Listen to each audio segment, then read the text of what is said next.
Hello everyone, we are about to get started in less than 1 minute.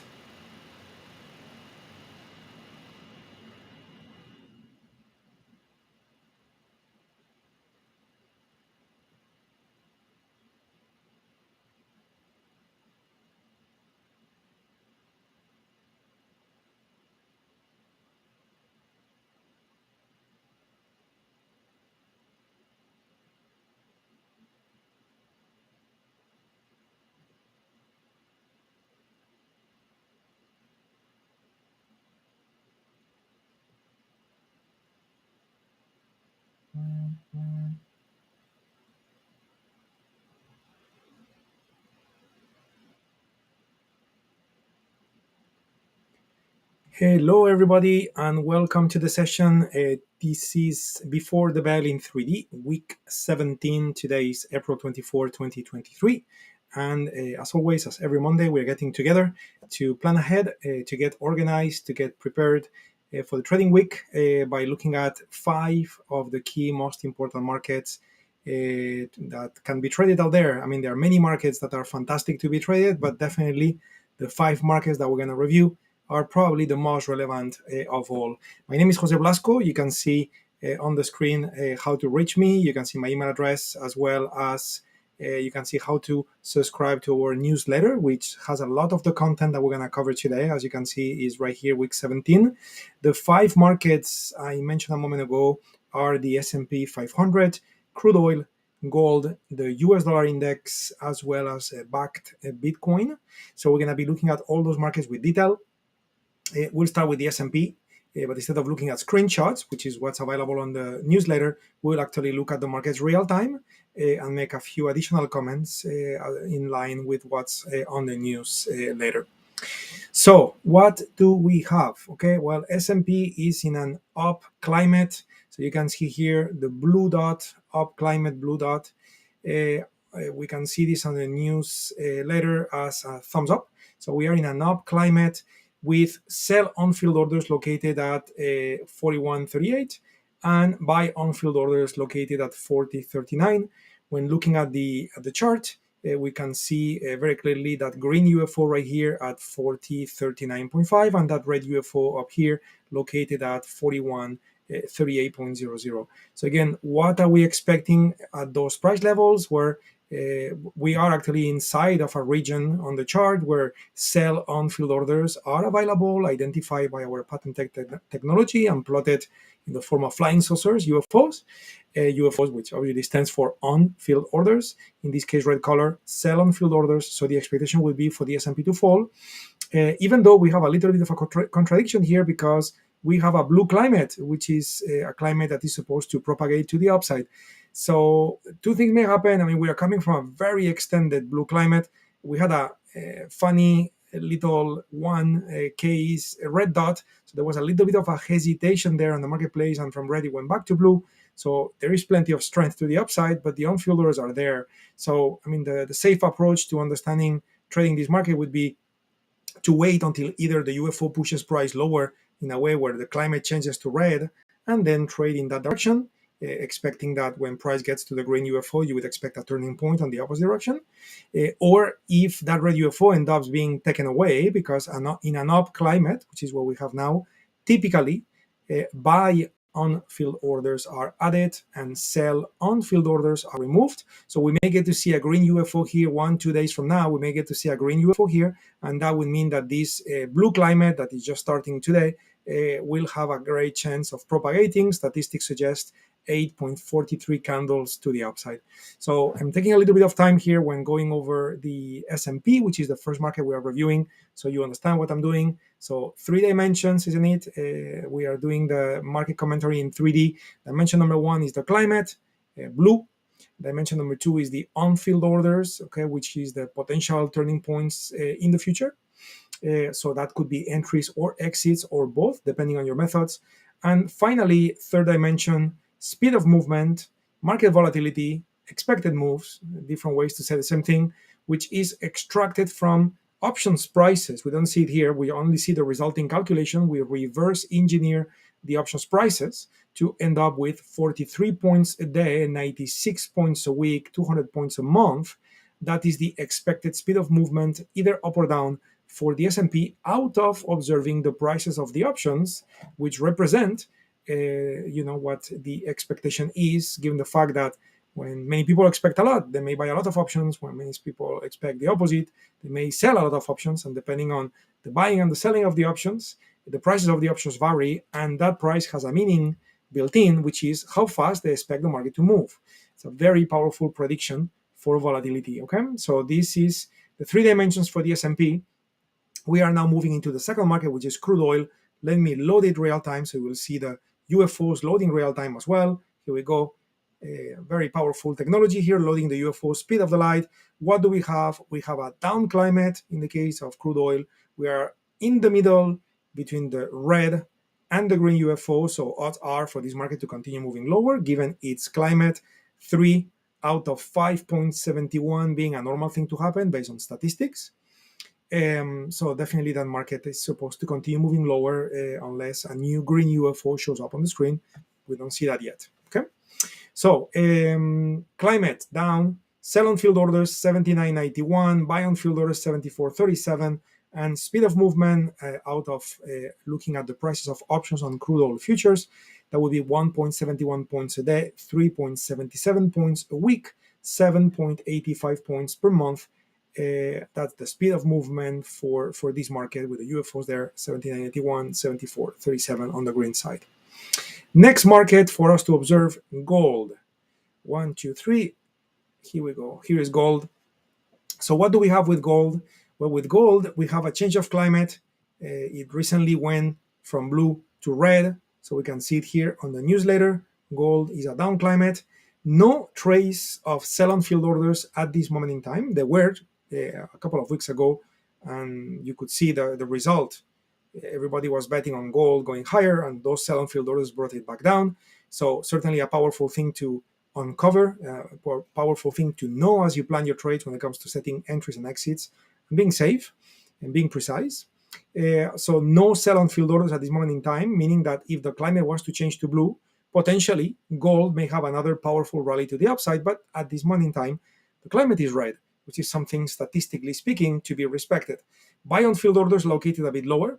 So this is probably what is likely going to happen, is that gold will continue going down as the climate suggests. And when gold comes to 1942.5, this is where the buy on field orders are. Here is the green UFO. And from there, we may have another turning point and a nice movement of gold to the upside. But so far, we are in a down climate. And the speed of movement that is expected at a rate of 20.59 points a day, which is also 45.32 points a week. And finally, 94.35 points per month out of looking at options on gold. The dollar index, same approach. We are looking at its climate. The climate for the dollar index is down. Let's load the dollar index. 1, 2, 3. Here we go. Dollar index is in a down climate. Buy on field orders are located much lower, 97.85. Sell on field orders much higher, 103.89. So really, the dollar index is really in the middle of nowhere. I will not be surprised. We may even have a change of climate anytime because buy on field orders are added, which we don't see yet. But notice the great level of indecision that is going on here with the climate in the past few days, which has a lot to do with the fact that there are no on-field orders anywhere close by, and therefore it's basically a fight with a little bit of, not so powerful as a firepower, if you wish, and therefore it's just going up and down without going anywhere. So the moment, ammunition is added, if I could use this type of terms, so then we're gonna see the dollar index to define itself clearly with a climate and with the on-field orders to back that potential market direction. So far, sell on field orders all the way at 103.89, buy on field orders all the way down at 97.85. So the dollar index in the middle of nowhere, and the expected speed of movement 0.51 points a day, 1.11 points a week, 2.32 points a month, either up or down. And the last market we're going to analyze is the bakkt Bitcoin. So let me load bakkt Bitcoin, which obviously in the prior week experienced very powerful moves to the downside as a reaction to the red UFO that was available there, which we discussed. We talked about it in prior video recordings that we have done. that's it.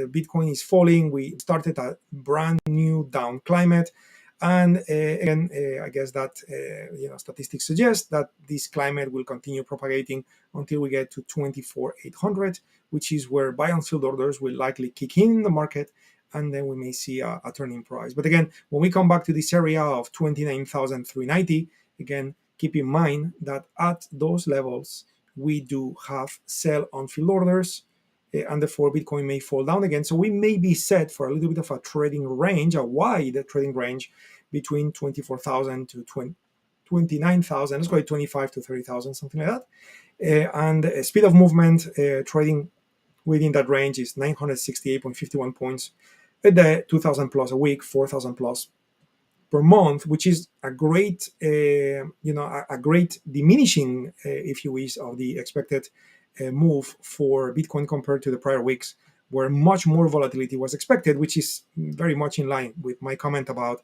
this market may be now starting a trading range, a wide trading range, but just a range instead of a trend.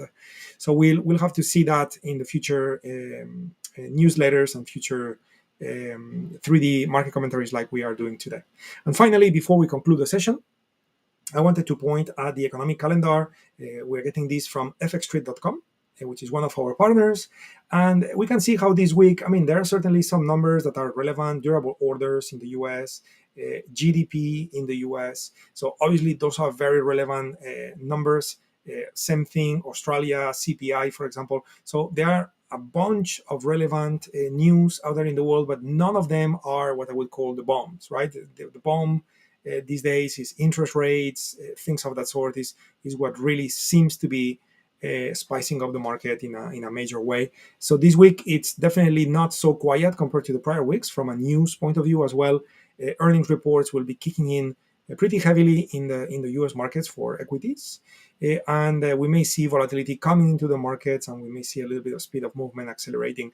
We'll see, but in theory, for those news or economic report opportunities, it's a fair week, but nothing special about it, I would say, okay, if I could phrase it this way.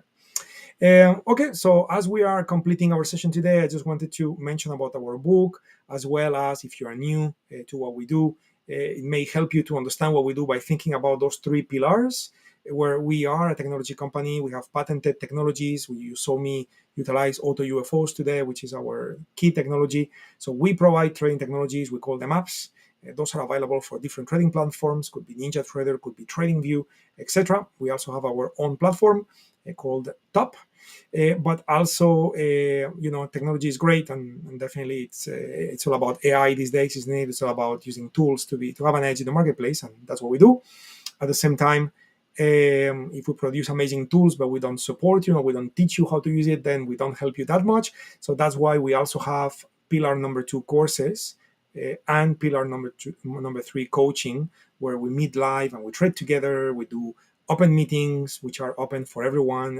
This is free, actually, and everybody can participate, learn, see, evolve, and all of the above. Okay.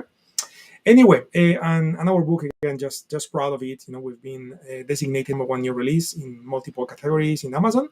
So that's something that makes us proud, as I said. And certainly the book can certainly help you, even though it's a Forex book and you may be a futures trader, an options trader, a stock trader. You may think, hey, this is Forex, this is not for me.